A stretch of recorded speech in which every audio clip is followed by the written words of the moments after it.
So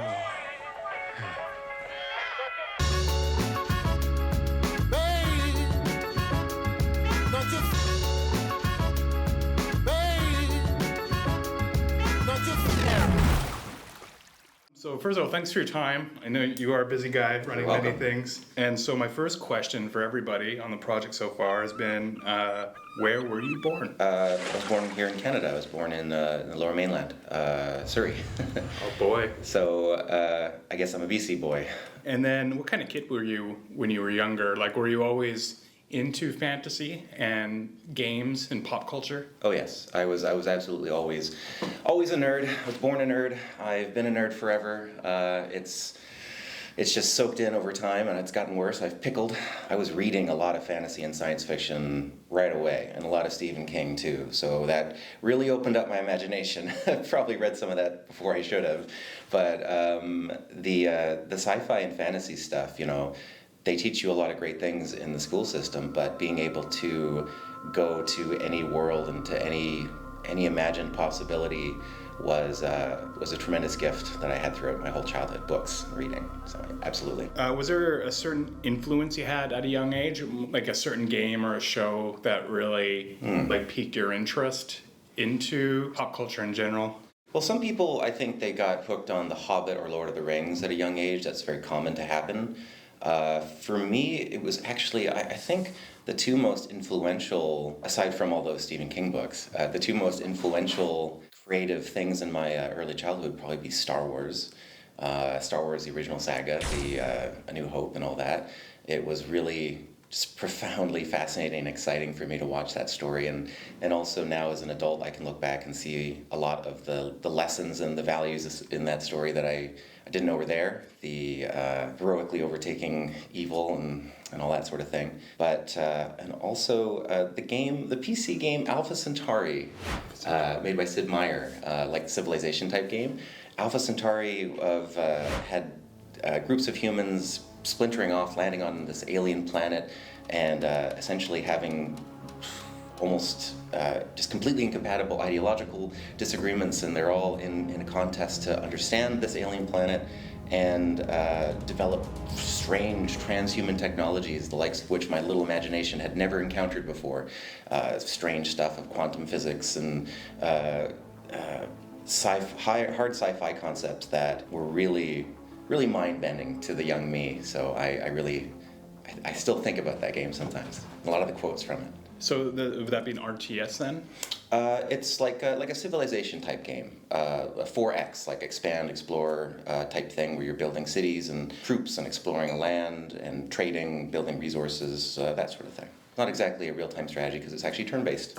Were you like an anime fan at all? Because I was sort of that age where like we still had the Space Channel and they'd be airing like Akira late at night. And again, like similar to you, I'd maybe watched stuff that was probably too young for it, but it definitely had an influence. Yeah, not really as a kid or anything like that. Yeah. I mean, I think when I was really young, I didn't really think of much of a difference between animated things and live action things. It was just on a late night TV network, and it was a movie like Indiana Jones or something, or it was some kind of animated feature that was just as interesting, and it was all about the story to me. I was never really a part of anime culture or any of that. Yeah. But as an adult, I've seen more classic animes like Akira and Cowboy Bebop and those sorts of things, and I like it a lot, sure. I think that it's great that with anime, for example, or animation in general, you can visually tell stories that you'd never otherwise be able to tell with live action, or you'd have to spend a fortune on CGI. And, you know, back in the day, you didn't have CGI, so what are you going to do?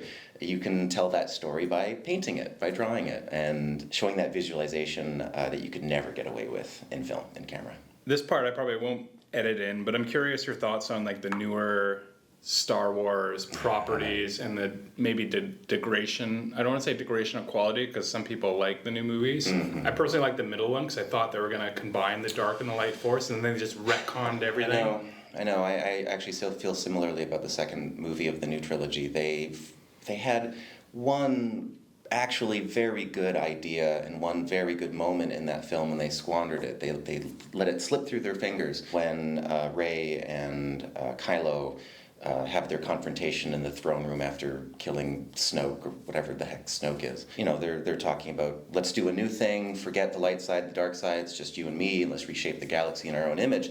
And I thought that was actually a really interesting idea. Like, that was the one original idea, I think, in those 3 movies. They had one good one.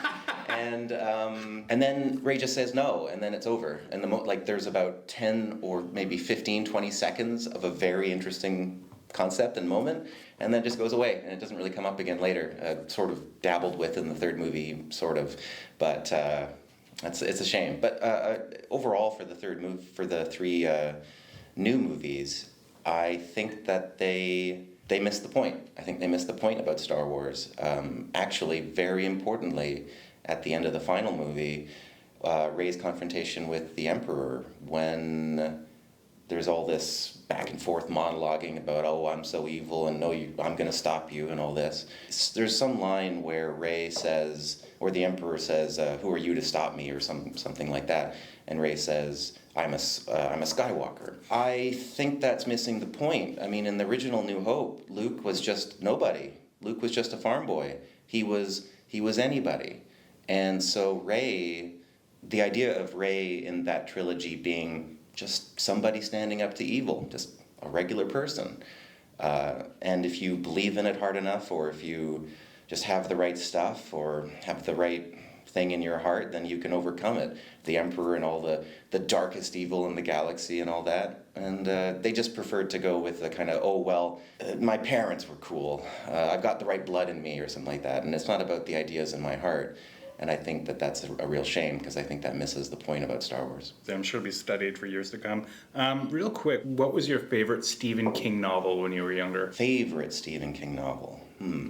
If Needful Things was pretty good. What's it called, sorry? Needful Things. Needful Things was pretty good. That's where the devil comes to town and starts selling cursed trinkets. You might have seen the Rick and Morty episode making fun of it. They spoofed that whole thing. Needful Things was quite good. Actually, you know what? It's not very G-rated, but Gerald's Game. Gerald's Game, actually, I think it's my favorite one, because the entire story pretty much takes place in a cabin. Just the one cabin. I don't know anyone familiar with the story, but it's not much of a spoiler, but a man and a wife go on a vacation to a cabin, engage in some interesting bedtime games, and he drops dead of a heart attack, leaving her tied up in the cabin. Nobody really knows that they're there, or that they think that they're there for like a month or something like that, so no one's going to come looking for her. And she's got to deal with this, the fact that she's unable to get out of the cabin, unable to even do anything. Just the whole story from that perspective. It's quite a feat from Stephen King to be able to do that. One character, one room, one setting, and carrying a whole novel with that. It's very impressive. My favorite Stephen King story, though, would probably be The Mist. Both really good movies. The Mist also famously has an ending that Stephen King prefers, I know, which is one of the bleakest. It's awful. It is absolutely awful, but it works. It works. Makes you feel very bad at the end of the movie, but I guess that's the point. I loved it. I love it when you go all in, really commit to a direction, and I just love it when a movie does that. I completely agree. So after high school, what did you study in uni or college? Psychology. It's a lot of different things. Business psychology. They made you do stats. They made me do stats. I didn't like stats, but I had to do it. The thing that I think was the most valuable thing from college that I learned was actually logic, formal logic, almost the mathematical structuring of argument, where you can evaluate things that are definitely true, possibly true, conditionally true, or not true, and like false. So it's a way to kind of take a speech, for example, paragraphs of conversation, and break it down and turn the words into mathematical operators almost, so you can. For example, I think one of the textbook examples was something like, most men are doctors and most men are tall, therefore most doctors are tall. That's like, you can break that down sort of in mathematical logic or logical symbology, where you've got most instead of all or none. Those are just like plus or minus or division. You can have most, which is, some, all or none. And those are like firm statements. And then you've got a category of the topic, like doctor or man, and you can break those down into like A or B or C, like you're assigning just numbers and letters to these sorts of things. And then working your way through this now transformed conversation, or this transformed statement, and basically doing the math. Does this statement add up? Does this make sense? Is this true? You could say, there's lots of logical fallacies, like if somebody's out there saying something, and if you need to have a way to figure out if what they're saying is reasonably true or just kind of complete hogwash, and being able to kind of melt it down to its constituent parts, its constituent statements, its actual affirmations, and double check them, do the math. Is this statement reasonable or true or off the mark, or is it missing a particular backing argument? Is like you need to say a little bit more about tall people or doctors or something like that, some extra information that's missing. That's really served me throughout my entire life, actually. I think that's incredibly useful for building a foundation of knowledge of the world that allows you to compartmentalize things that are definitely true, or at least you can operate on the assumption that they're true until you get different evidence, versus stuff that you don't have enough evidence to know if it's true or false. You kind of just have to put it in a gray zone, but you can still kind of define the scope of that gray zone and just exactly how wide that is. So it's helped me a lot with my thinking. Yeah, you mentioned you didn't like doing the stats in uni. Yeah. Now, you might be able to guess what my question is here, but... What do I not like about stats? Well, I'm assuming you're an avid D&D player, Oh, which yeah. is heavy with stats. And is it because D&D is just fun and you enjoy it? Well, actually, I'm gonna counter your assumption there. I think that Dungeons and Dragons and similar role-playing games are actually not that math-oriented in a fundamental level. I think that they're story-oriented. It's just the math is there or the numbers are there as a way of biasing outcomes. Instead of just making everything a coin flip, 50-50, succeed or fail or whatever, is your character stronger than average? Then you will, on average, succeed at strength-related things more often. You're better at it. So it biases the dice, but the dice are still fundamentally random. That's just to give a little bit of some excitement to the players and to the dungeon master and just to the game, so we don't know what's going to happen next. It's a little bit like gambling, where we spin the wheel and we don't know if it's going to land on red or black. The bias is just there to make us feel like we have some control, which you do, the players do, in biasing and weighting that outcome.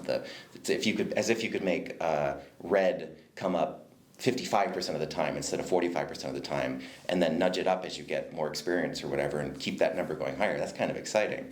So that's the place where I think math lives in Dungeons and Dragons.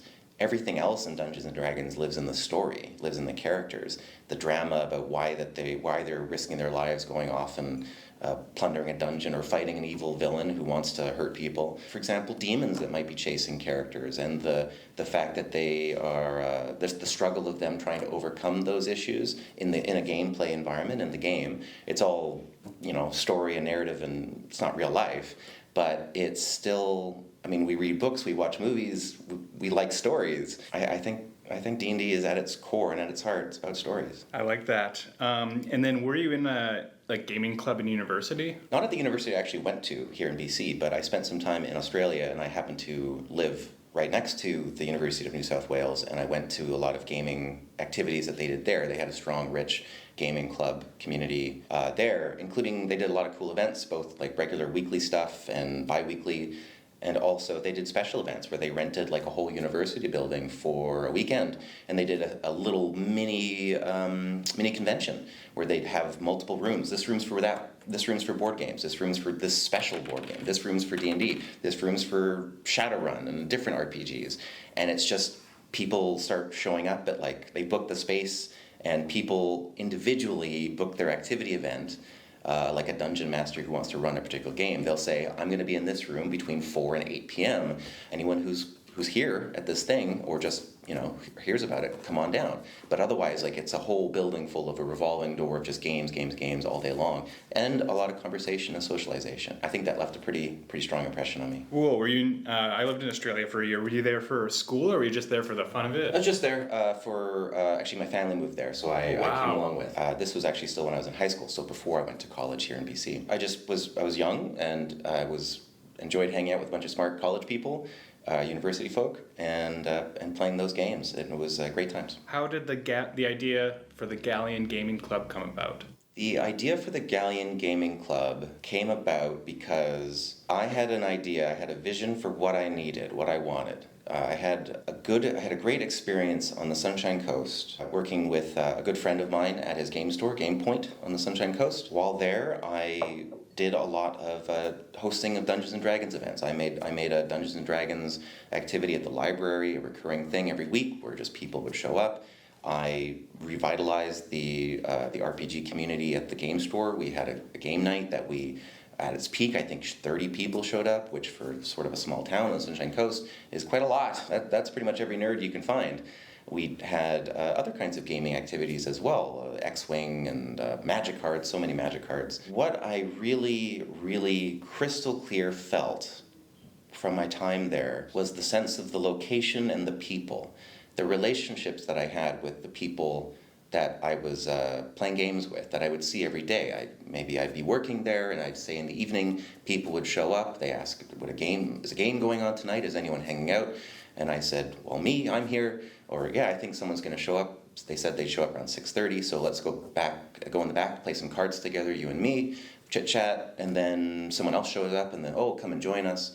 And it's kind of that feeling like Cheers, actually, where you've got a place where you're going every week or every couple of days or even every day, and there's the same folk that you know, the folk that you see every day, the folk that you have relationships with and understanding with, and you're playing the games not just to play the games, not just to do the fun activity, engage with the product, blah, blah, blah, or even just to compete, like a Magic tournament or something, but because I liked playing with those people, because I wanted to know what changes they'd make to their Magic card deck, or how they'd react if we played this board game or that board game, or what's going on in their lives. Those ongoing relationships and playing with the people, that showed me a really good way to live, a really wholesome, people-oriented way to live, founded on relationships. I actually was kind of trying to get a club going on the Sunshine Coast before the crystal clear idea kind of came to me there.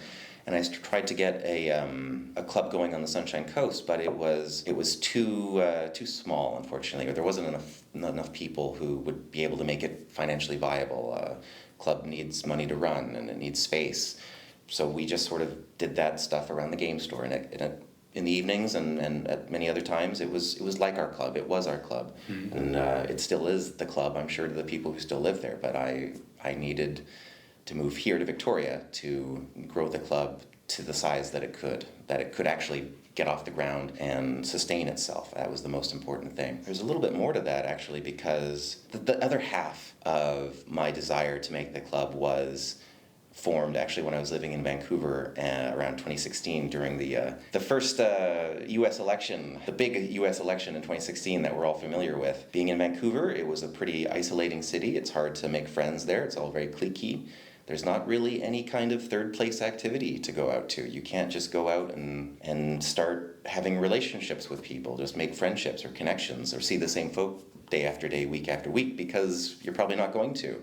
Even if you went to the same store, the employees might be different week after week. You're never gonna actually create those lingering, strong connections with folk. And in some fit of despair regarding the election at the time, I asked myself, what can I do, or how can I possibly get what I thought that I needed of community and people around me and those relationships.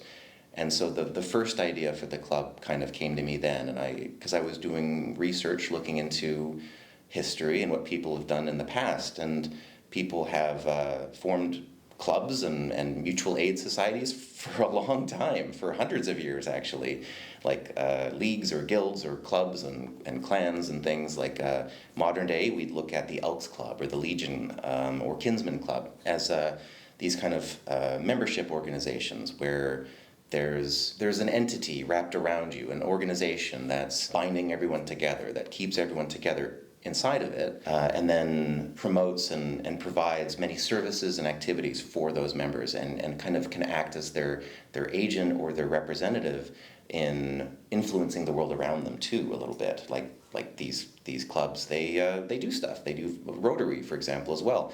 They do lots of kinds of social engagement. The full idea of the club hadn't come to me at that time, but I had a good, strong inkling for it. But it was really crystallized from my time working at the game store in Sechelt, where I could really feel the value and the importance, especially coming from Vancouver to the small town, how good it felt to have those long-term relationships of people around me, how right it felt to live in a community where I know everybody, where I know the people around me. I know their names, and I know what's going on in their lives, and I know what they think, and we find a way to live together.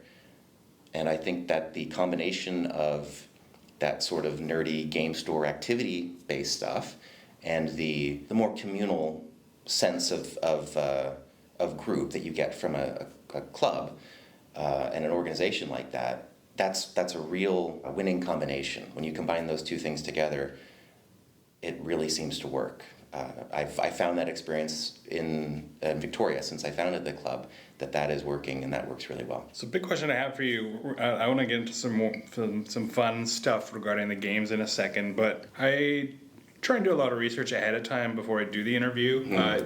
You were hard to find information on, actually. That's true. So bear with me, but there's a reason for that. So you live in Canada, and then Australia, and then Vancouver. Oh, you were doing research on me? Yes. Oh, no, I thought you were talking about doing research on the club. No.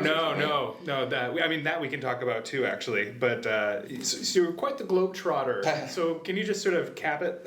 So I want to get this just straight. So you originally were in. Born in Canada. Born and raised in BC. Yeah. Born and raised in BC. And then your family moved to Australia. Yeah. And then you moved. I moved back. And why did you move back to Canada? Too many bugs in Australia. Fair enough. That's pretty much the reason. It's too hot and there's too many bugs, and I did not like it. There's spiders the size of my hand in Australia, and I didn't like that. Canada was my home. Canada was the place I grew up. I'm used to the rain, and I'm used to the winter and the seasons and all those sorts of things. You know, I'm also a nerd, and I like being cozy with a book and a fireplace. I like my computer to be able to run without it being 40 degrees in my room and making the fan spin up like crazy. I don't know what to tell you. It just wasn't the right country for me. Oh, fair enough. It's a beautiful country. It is a beautiful country, and I have some visions of some of the places that I saw in Australia just absolutely burn into my head. Tremendously beautiful country, but not the place for me. BC is as well. Canada is a beautiful, beautiful country. It's just a different, maybe more reserved or more stoic kind of beauty. It's a little bit more gray, but there's beauty in that gray. What prompted the move from Vancouver? I lived in Vancouver for like 13 years, on and off. So I get what you mean with the isolation. Like, it took me a while to crack. Like, it helped going to uni and making film school friends. When you get older, it gets tougher, and I found I had to really make an effort. You absolutely do need those spaces, those environments. Like you said, you had to be in uni and in that environment to be able to kind of crack into Vancouver. But if a person is not in those kinds of spaces, if they're just in a job where they go to the job and then come home, and they're not in any of those kinds of large institutions which make it easy for people to socialize, mingle, and also like kind of move through membranes of social groups kind of, then it's very, very hard. And that was my experience in Vancouver. I did not have my in Vancouver. I did not have a place that I was able to break into that really felt like a community. I had lots of great friends and events and things. It's a great city, all kinds of interesting things going on, but I was not able to find that community, those relationships, that village, and that I was looking for. So then you literally moved to a village almost. Pretty like much, yeah. Sechelt, was that very much on purpose? No, actually it was not really on purpose. Vancouver kind of squeezed me out. It was just too difficult to make it in the city. It's just a very hard place to live. I enjoyed living there, but I thought that it was more prudent to move closer to friends and family. I had family on the Sunshine Coast, so I did. Can you expand on the pillars and core values of the club? Because I know I overheard when I was sitting next to you yesterday, actually, that there was, correct me if I'm wrong, 4 sort of pillars? The club is founded on 3 pillars, and I think that they're all very important, and some of them are sort of our secret ingredients, actually. So number 1 is dignity, actually. That is the most important pillar for the club and for the members, is that people who are members of the club or attending an event, they have an obligation to feel dignified when they're in a club event or space or activity. They should feel dignified. They should feel at ease, and they should feel welcomed, and they should feel like they have a little bit of power in their chest, and they feel like they're not just allowed to be there. They're not just permitted or invited, that they can walk around with almost like the right to be there, the right to be themselves and to feel comfortable in their own skin. And it's not just an obligation for people coming to the events to feel dignified, but also an obligation to give dignity to others. That would be our first pillar, and it has been very reliable and very effective at making sure that everyone who's developed a long-term relationship with the club, they all feel heard, they feel respected, and that even when there are differences in opinion or differences in culture or differences in politics or something, they know that the person that they're talking to isn't an enemy. The person that they're talking to is just a person with a different opinion. And not just any person, but a club member, a fellow club member, a person whose job it is to make sure that you still feel dignified. So no matter what they're saying, whatever the conversational topic is, if it's difficult or easy, or if it's just about games or about something in current life, those conversations are built on solid bedrock. And it's that bedrock of dignity. The other pillars of the club are pretty straightforward. We promote, we advocate for, we have a mission to build those relationships in our community, to build the relationships not just of people within the club, but to build relationships with the club with other organizations. There's many nonprofits in the city that are doing great missions, that are engaged in fascinating and awesome activities, and it's great that we can connect up our members and our awareness with them and participate together, be on the same team. And the third pillar is we've got dignity, we've got relationships, and actually I say most importantly, but they're all the most important ones, it's empowerment for the members. In the same way that they should feel dignity and they should feel, and they have a responsibility to give dignity to others, they deserve empowerment. They also should take it as their mission to empower those around them. What does empowerment look like? It looks like lots of things. Sometimes it's just an idea. Sometimes it's a shoulder to cry on or to get support during a difficult time in your life. Sometimes it's a piece of technology, software, training or teaching someone how to do something that they don't know how to do. Sometimes it looks like our recent project, we ordered a bunch of computer equipment from another nonprofit in Burnaby that provides other nonprofits with discounted computer equipment, refurbished computer equipment. We ordered over, if we were to buy it retail, we would have had to pay $23,000 for a bunch of laptops, desktops, monitors, and computer equipment for our membership. But because of this nonprofit relationship, again, relationships, and the structure of our club, the idea that this is our mission, we were able to get all of the computer equipment for only $2,000. So we saved over $20,000 and put that value, that $20,000 of value into our members' hands. We gave people desktops that did not have desktops in their home. And the difference between having access to a home computer and all of the internet and not is huge.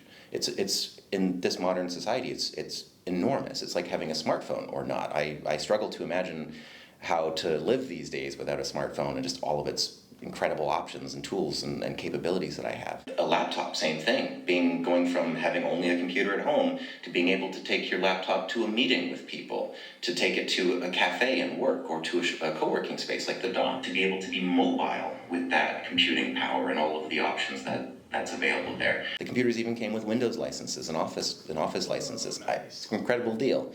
$2,000 laptop that our members acquired for $175. That's empowerment. That's putting power in people's hands and giving them opportunities through connections, through the club, through the relationships that the club has with other things in the city. That's a shortcut. That is a highway for them to be able to get something that they might need, let's say from a public service that they're not aware of or that they don't know how to engage with because they've never done it before, but a fellow club member does, and they share. And now that first club member is empowered with working with other nonprofits, like the computer one, but anything. There's any number of possibilities when these different organizations work together like this. Dignity, relationships and community, and empowerment.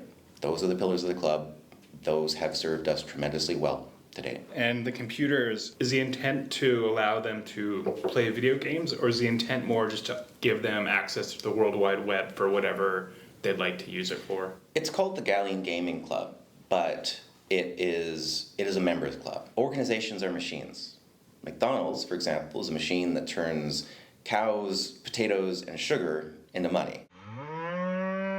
That's the machine, that's what it does. The club and similar clubs that are around, they have different mandates. They're machines built for a different purpose. Our club is a machine built to provide spaces for people to engage in community activities, fun, leisure, games. It's also a machine designed to amplify their power, to increase their ability to interact with the city, perhaps, if they have some kind of issue that they feel like they have reinforcements in the club. Other people who feel the same, other people who can band together and can more forcefully make a case for changing this or that, or giving feedback on a bylaw or something along those lines. The club is a machine for creating dignity. Those are spaces for those relationships for the community members, the opportunity for those third spaces by having multiple events over the course of a week, like our regular events, or the special events, like our Halloween party, to give people those spaces and opportunities to make those relationships. And also ordering laptops for the empowerment and encouraging members to share and to educate one another for empowerment. That's it. Because I see them all the time, so I know the group members are very eclectic. Like, you have a real mix of like introverts and extroverts. Yeah. Like any type of person you can think of, they're in the club. I'm wondering, for those people who are maybe more introverted, if A, gives them, a sense of community they might not have otherwise, and B, does it help them maybe come out of their shell a little bit more? You're absolutely right that the club is full of all kinds of people. And that's by design, that's by intention, that's by desire. That's what our country is made up of, all kinds of people. The club is for everyone. It's for everyone around here. It's for everyone who lives in the city, everyone who comes to an event. That important first principle of dignity applies to all future possible members or people who just come to an event once just to enjoy it, just to play a game of D&D, and then maybe they never come back. But they will nonetheless feel that they are welcome. Whoever they are, however they might be representing themselves or presenting themselves or feeling like they can interact with the world. As they're an introvert, they might feel a little shy, or they're extrovert and they want to really jump up front and have the spotlight on them. Those people are the same people. They're both deserving of the same dignity. So the club is for them equally. And we try to adapt and to make our events suited for the members, for the people who are attending. We want to provide the things that people need. We want the events to reflect the needs of the people who come and attend. So if there is someone introverted, for example, who's a little nervous to come out to something, it's useful that the club is kind of got this low pressure, come in and if you want to be how you want to be, and if you want to just be quiet and just play a quiet game, that's your business. That's fine. If you can come in and just see how things are going, or even just drop in, say hi, look around, and then take off again, and maybe build up some courage to come again next week. Why not? That's just who you are. Because of our principles, we do have a lot of people who might not otherwise have decided to make like a friend group or play a home game of Dungeons and Dragons together, or they might have not been part of the same clique in high school, but in the club, there aren't those same kinds of structures that make them feel different from one another. It's really easy for people in the club to get along, no matter what kind of background they've got. Does that answer your question? Is that getting at what you're asking about? Yeah, and I'm curious, like when it comes to Dungeons and Dragons, when players create their own characters, when you've seen these games played out, say if they are, have you seen it, the case where it might be a very shy person in real life, but their character is just a tyrant, basically, or like playing against their personality type in the game?